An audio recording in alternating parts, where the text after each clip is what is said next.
Dovewood, Georgia, September 17th, 2025. It began with silence.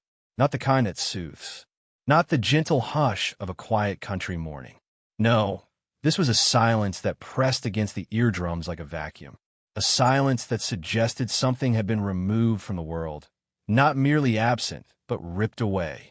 Emily Carter stood barefoot in the dewy grass behind her father's farmhouse, coffee mug dangling forgotten from her trembling hand.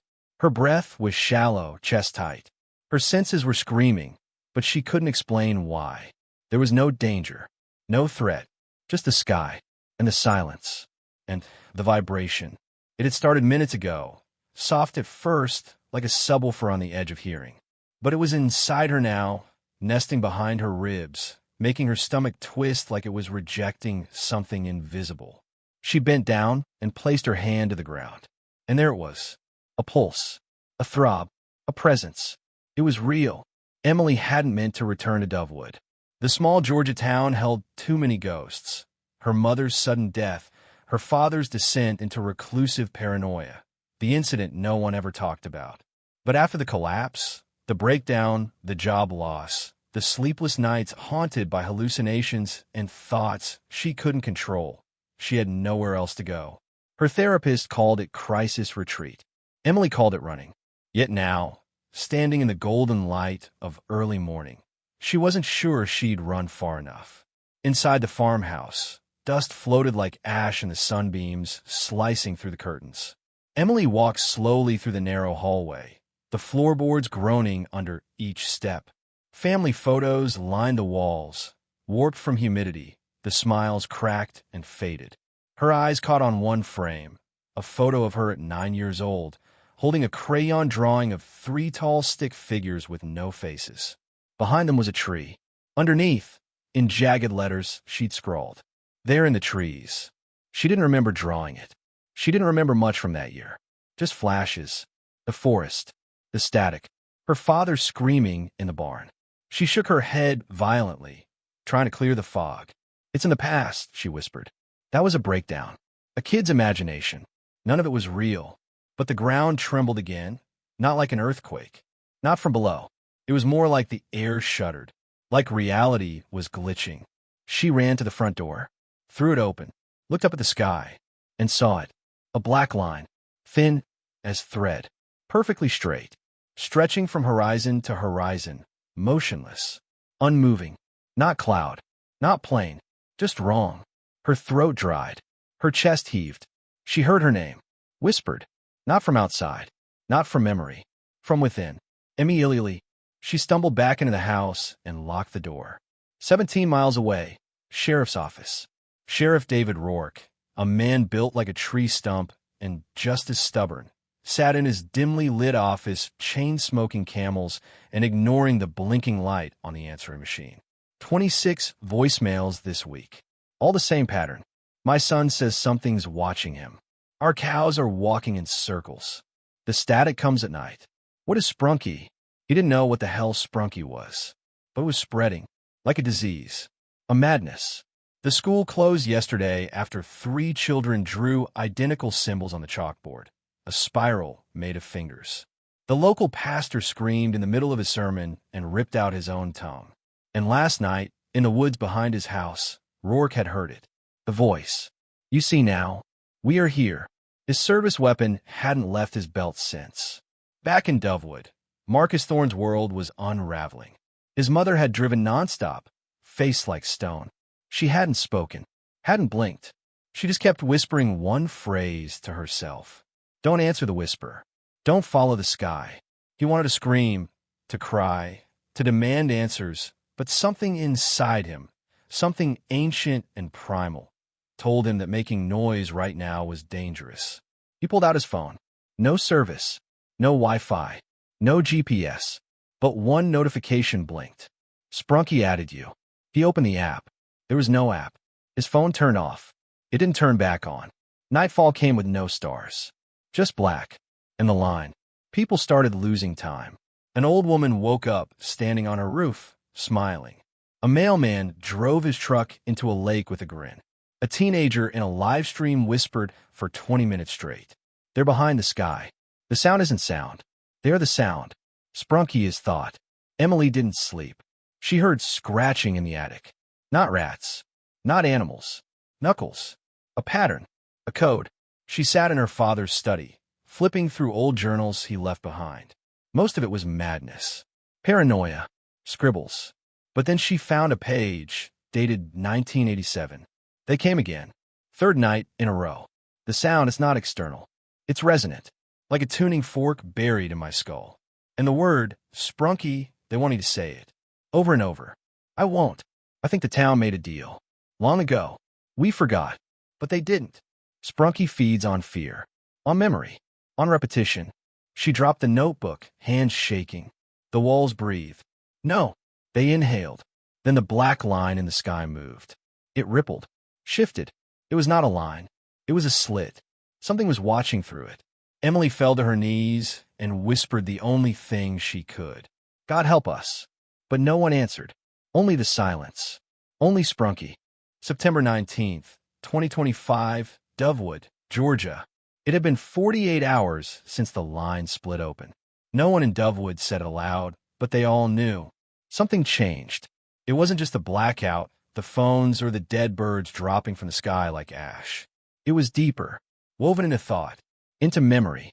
They didn't talk about it, because to speak of it was to acknowledge it, and to acknowledge it was to invite it in. So they stayed quiet, and they didn't look up. Emily Carter hadn't slept since the night of the whisper. Her mind was fracturing. Thoughts like broken glass scattered in a room too dark to see. Her father's journals had become her scripture, each page offering a sliver of forbidden knowledge, a lifeline, but also a curse, because now she could hear it. Low, constant, a hum, like something thinking just beyond the veil of her skull. At 3:12 a.m., the lights in the farmhouse exploded. No flicker, no fade, just burst, bulbs shattering in unison, electricity dying like it was choked out. Then silence. And then the laughter. Not human, not joyful. Something mimicking laughter. Practicing it. Mocking it. Emily curled under the desk, clutching the old journal. One phrase echoed in her head. Sprunky doesn't enter your home. It enters your thoughts. Marcus Thorne hadn't left the basement in 2 days. The town had changed. His mother was gone. Not dead, just gone. One moment standing beside the sink, muttering scripture in reverse. The next, a hollow shell of flesh and blinking eyes that walked out the front door into the woods without a word. He tried calling 911. Nothing. He tried texting Emily. Nothing. The only message that came through was from an unknown number. Let US in. He smashed his phone, but the message still flashed across the dead screen. Let US in. He screamed until he bled. Elsewhere in town, Pastor Hagen stood at the pulpit of St. Augustine's Chapel, his congregation a sea of empty pews and decaying silence. He spoke, though no one listened. We welcomed it, he whispered. We let feed on faith. It doesn't want belief. It wants surrender. He lifted his blood-soaked hands, displaying the sigil he had carved into his palms. A spiral of open mouths. A symbol found in every ancient ruin from Cairo to Chile. A symbol he once saw in a child's notebook, and now in his own dreams. Suddenly, the stained glass shattered, and the blackness beyond the sky pushed in. Emily met Marcus again at the gas station, or what was left of it. The pumps had melted. The clerk was stapled to the ceiling with rebar, eyes stitched shut with red thread. But they didn't scream. They didn't flinch. This was normal now. Marcus held her arm. We need to leave. Now. We drive west. Nevada. Arizona. Anywhere but here. Emily shook her head. You think it ends at the state line? He didn't answer. He didn't need to. They both knew. It was everywhere now. That night, they took shelter in an abandoned church on the outskirts. Emily read more from the journal. Her father had once worked at a government observatory.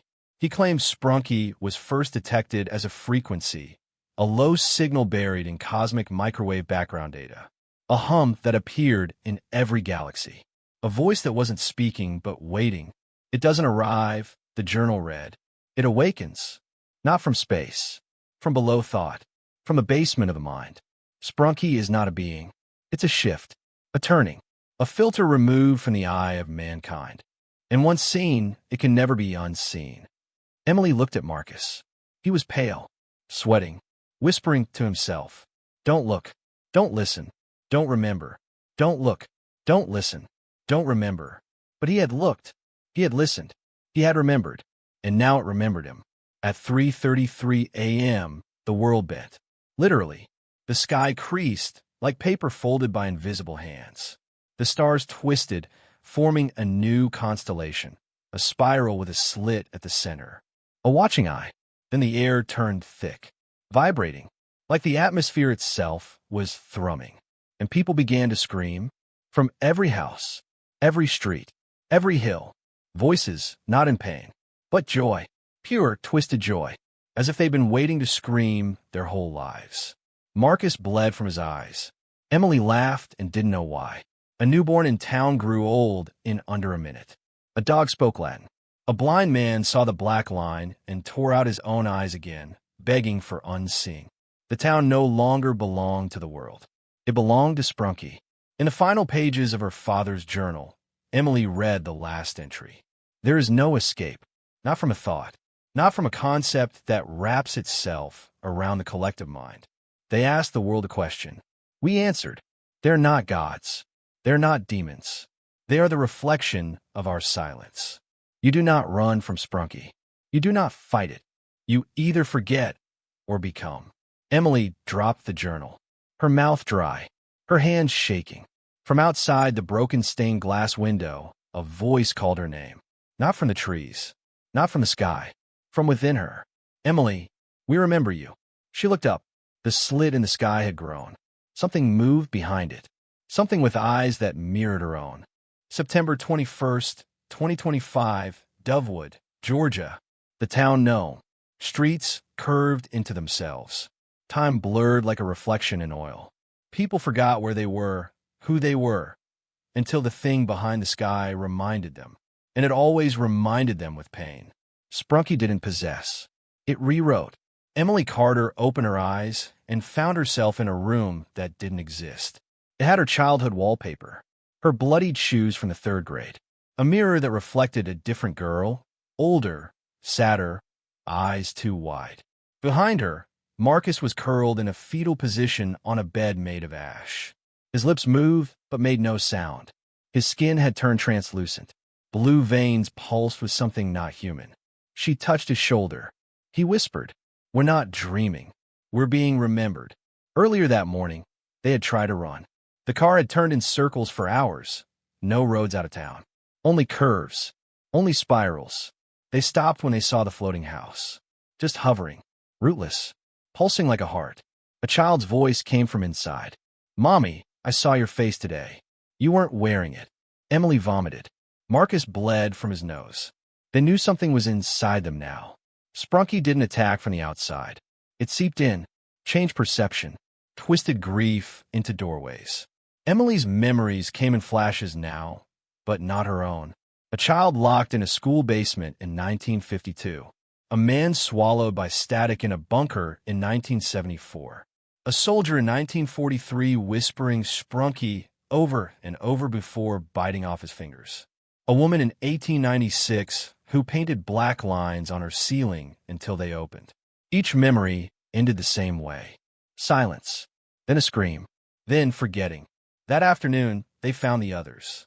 A small group had gathered in the wreckage of the high school gym. Survivors, barely sane. Ruben, an ex-firefighter who'd burned down his own house after seeing it breathe. Ava, a teenage girl who hadn't spoken since her brother folded himself in half backwards and laughed while doing it. Father Kellen, a priest who believed Sprunki was not a demon, but the result of humanity's collective denial made flesh. "We beg to forget the horrors of our world," he said. So the silence became a shape, a response, a memory that remembers us. Sprunki isn't the enemy. We are. No one argued. No one could. They all felt it. It wasn't just in the town. It was in them now, inside their logic, their morality, their dreams. Night fell like a curtain of ash. The sky's slit had grown again. Now it bled light black, liquid light that flowed upward, like gravity had surrendered.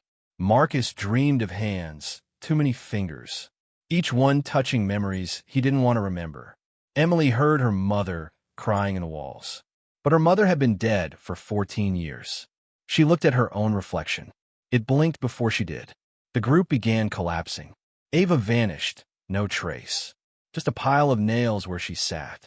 Reuben walked into a wall and kept going, disappearing into flatness. Father Kellen recited a prayer, then burst into a swarm of moths made of teeth. Only Emily and Marcus remained, and Marcus was slipping. He tried to claw into his own skull. It's in the folds, Emily. It's in the folds of thought. Every time I doubt, it grows stronger. She slapped him. Hard. Stay here. But he only smiled.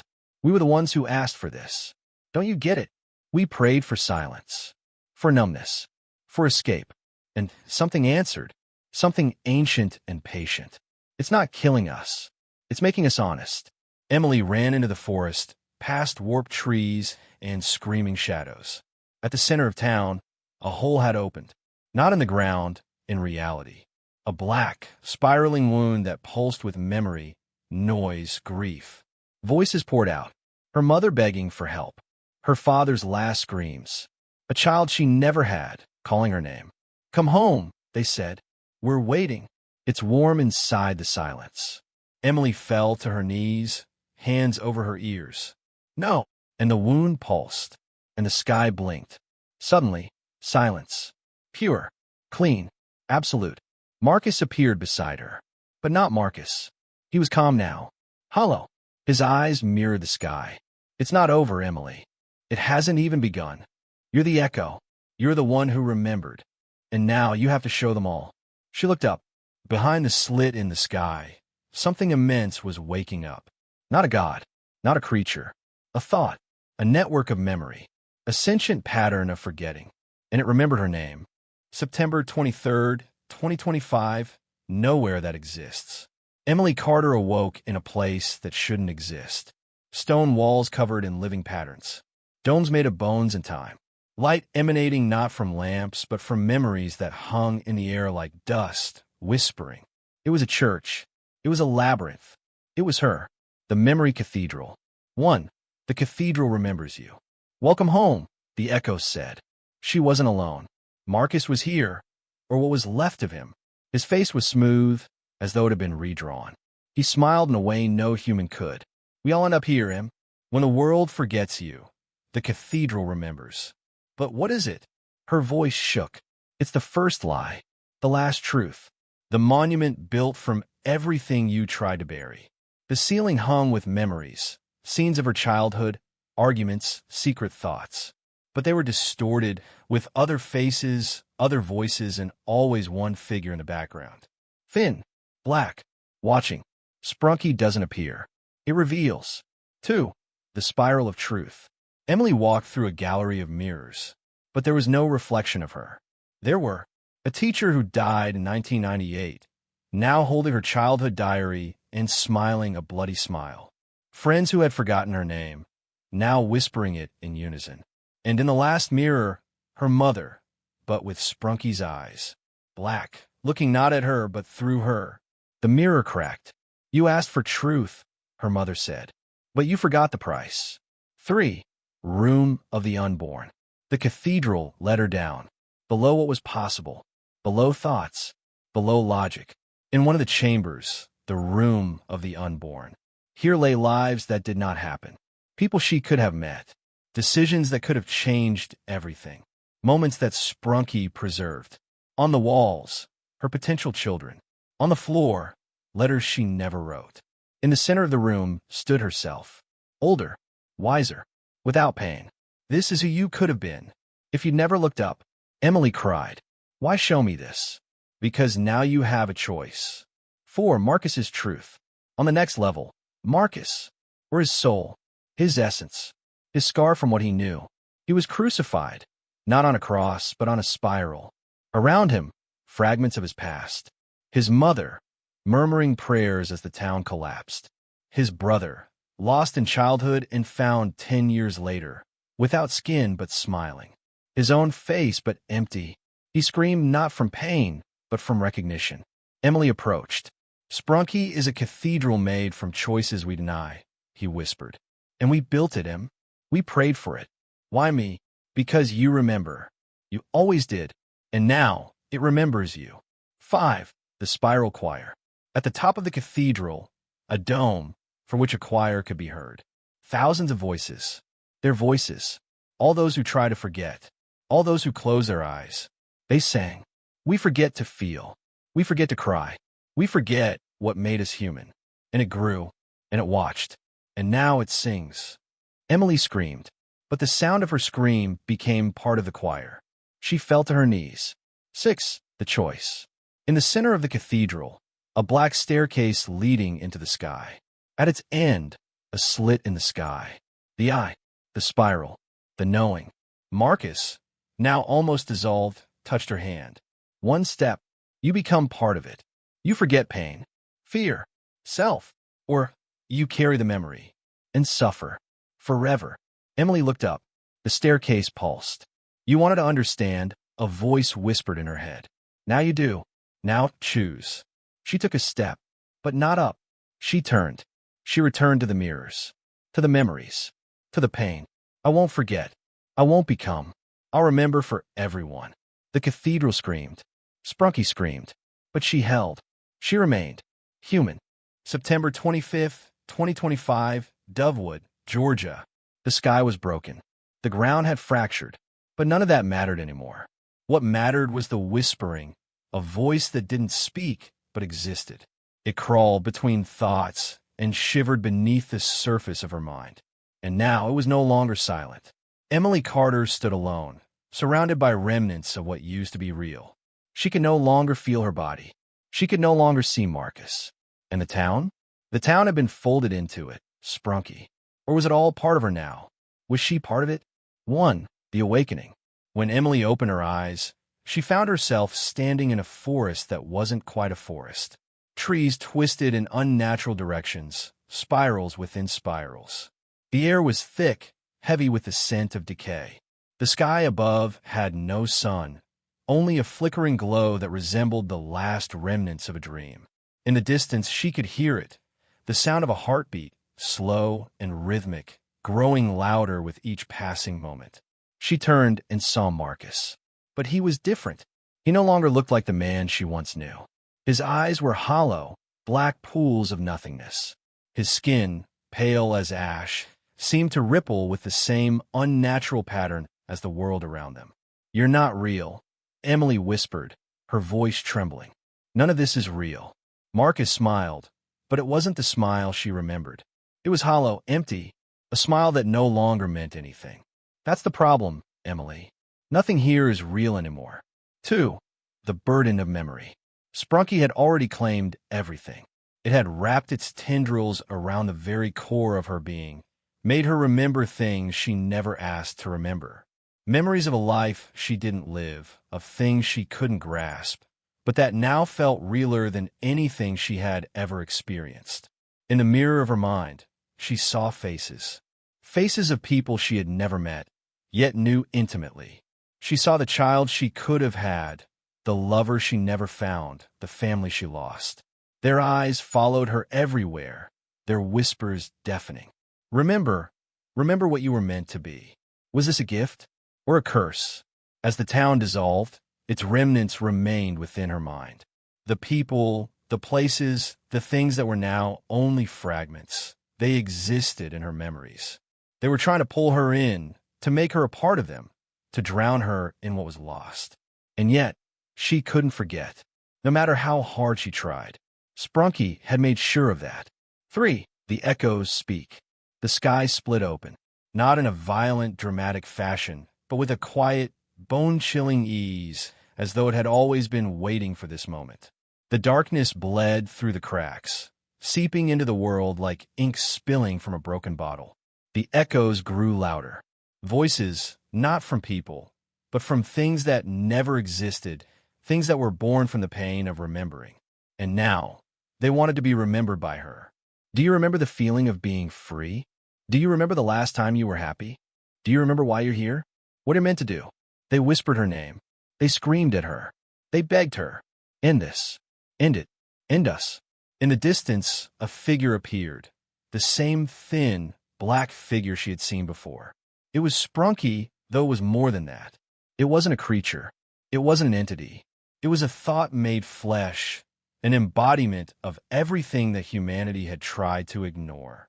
The echo of every unspoken fear. "You remember me, Emily," it said, voice like gravel scraping against glass. "You created me. You created all of this. And now it's time to remember everything." 4. The collapse of reality. The world began to unravel. Slowly at first, like a thread pulled from the center of a dream. Then faster. Faster until time itself was shredded. Marcus, now just a shadow of what he once was, reached out to her. "You don't understand," he whispered. "This is the moment. The end. The final memory. All of us, all of you, were part of it now." But Emily couldn't listen. She couldn't, because the memories were too loud. The faces, the voices, the regrets. They overwhelmed her. It's not about who we were anymore. It's about what we are now. And that was the breaking point. 5. The price of remembering. Emily fell to her knees.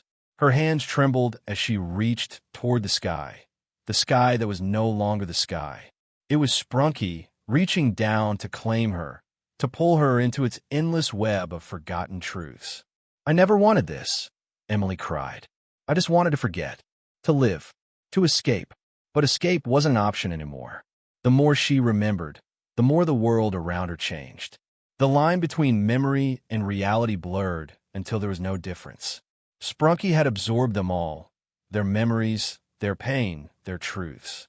"You can't escape it, Emily," Sprunki's voice echoed. "We are all echoes now. All that remains is the choice." 6. The final choice. Emily closed her eyes. She saw the faces one last time. Her mother, her father, the child she had never had. But this time, they were different. They weren't just memories. They were a part of her. And she realized the truth. Everything was memory. Everything was connected. The choice was clear. And as her fingers trembled, she made it. "I remember." And as soon as she said it, the ground shattered. The sky turned to dust.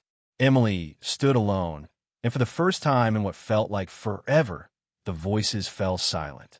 September 30th, 2025, Dovewood, Georgia.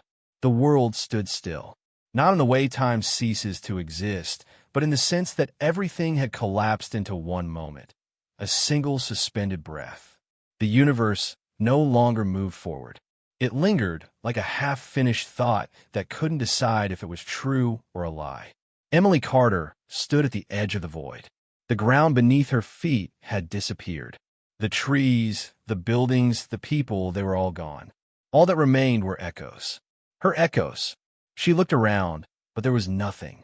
Only the sound of her own heartbeat, slow and pulsing in the silence. "Is this what it's like?" she whispered. "To be forgotten?" The last words of Sprunki still reverberated in her mind. "You remember." She was the final memory, the key to everything. 1. The final truth. The echoes began again, but they weren't the same as before. This time, they were her, fragments of her scattered through time, through memory.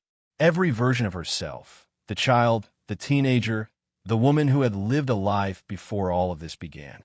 "You can't escape," the voices murmured. You never could. She had tried to escape. She had tried to leave it all behind, to run from the past and its ghosts. But now, she knew there was no running from herself. Sprunki had been a reflection, a mirror. "You were always here," said the voice, now distant but close. "Always waiting to remember." In the distance, a figure appeared, herself. The woman she could have been. The one she saw in a room of the unborn, standing tall, without fear, without the weight of regret. This is who you could have been. The one without pain. The one who was never meant to be. 2. The weight of identity. But Emily was not that woman. She was the one who had remembered everything. The forgotten moments, the lost hopes, the pain that twisted through her veins like Sprunki's roots. Every time she looked in the mirror, she saw the things she should have forgotten. And yet, even now, the memory of herself, of her true self, had been buried so deep that it barely felt like it belonged to her anymore. All that remained was what she had become, what Sprunki had made her. Do you feel it? Marcus's voice broke through her thoughts. He was standing beside her now, but his form was distorted, flickering between the shadow of what he was and the shadow of what she feared she might become. Feel what? She asked, her voice trembling. The weight of holding on, of remembering too much. Emily swallowed hard, trying to steady herself, but there was no steadiness left. The ground had cracked. The very air around her was filled with echoes, screams of all those who had come before, those who chose to be remembered. I didn't ask for this, she whispered. But Sprunki didn't care about what she had asked for. It never had. 3. The sacrifice. Emily's body felt heavier now, as though she had been carrying the weight of everyone she had ever met, every experience, every decision, every unspoken moment. It was all inside her now, all tangled together, forming a knot of unbearable grief, love, loss, and fear. Her hand reached toward the sky. I want to remember, she said, almost as a plea. The sky split. Tears of light fell from it, drenching her in the memories of all things, of all people. Each drop was a choice, each one a possibility that she had never seen, but now she saw them all. In the distance, she saw Marcus, but he was fading like an old photograph being burned by the light. Sprunki was taking him, or had already taken him. He was lost, just as she was. You have to choose, Emily, his voice echoed, but it was no longer his. It was hers. What will you remember? What will you let go of? The price was clear. To remember everything meant to lose everything. To hold on to the past was to drown in it. Sprunki had made that choice for her long ago. I can't carry this anymore, she said, choking on the weight. You don't have to, Marcus's voice murmured, but it was too late. He was gone, lost to the echoes. 4. The final memory. Her hand trembled as it reached into the empty sky. The void whispered, let go. Release it. You are not what you were. You are not what you've remembered. You are more. Emily closed her eyes and took one last breath. She let go. 5. The end. When she opened her eyes again, the world was different. Sprunki was gone. The sky had returned to its natural color. The ground beneath her feet was firm. Real. Marcus was gone. The town was gone.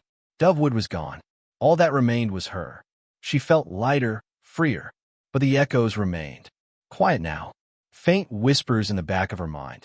They would always be with her. But Emily Carter had remembered. She had chosen to carry the burden, to let go of the pain, to break free from the trap of memory. She didn't need to forget to move on. She just needed to remember. And for the first time in a long while, she felt something she hadn't in years. Peace.